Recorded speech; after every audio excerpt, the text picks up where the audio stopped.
Alright, now that I have this coil, I need to stick it to my pot. And there's many ways to do that, but they all involve 3 easy steps. We're first going to score, then we're going to slip, then we're going to stick. And of course, you want to smooth later on.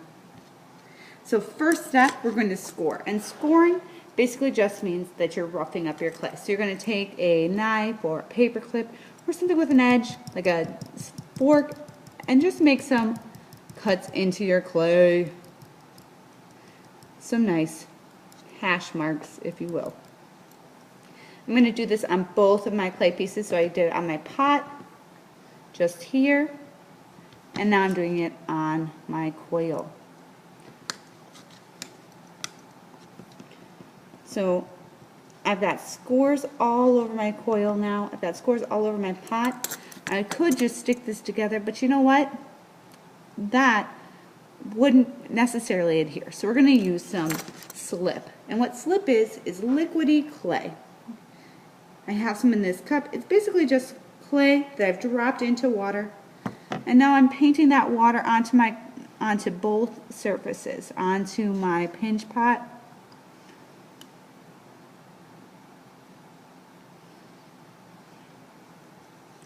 And now onto my coil. So they're both going to be soggy. Now I'm going to take my coil and wrap it. And as I wrap it, I'm going to press it on, pressing the sides that I scored together. Pressing them on from the inside.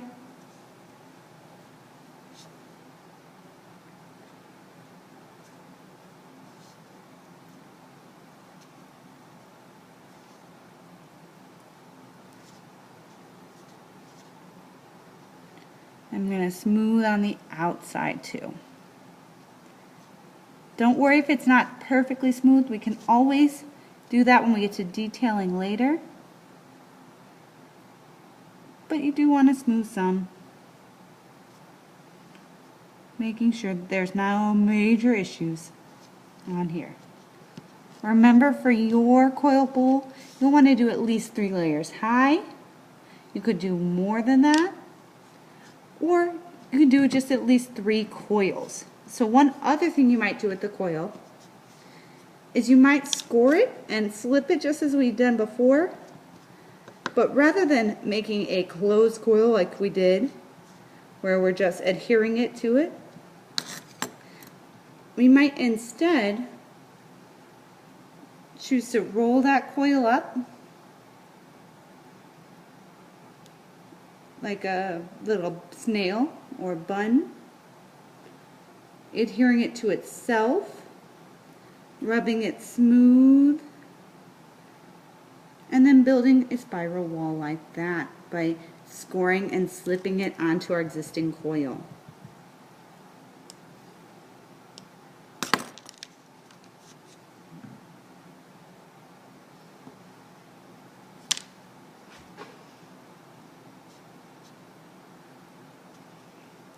But this, boys and girls, can be really difficult, especially if you don't do a whole bunch of them, and they tend to fall in on themselves or out and break. So you really want to make sure that you've got a nice score and slip on that, and it's nice and connected. Then you'll also want to build onto it, onto the sides to have connecting pieces. Try it on your own now.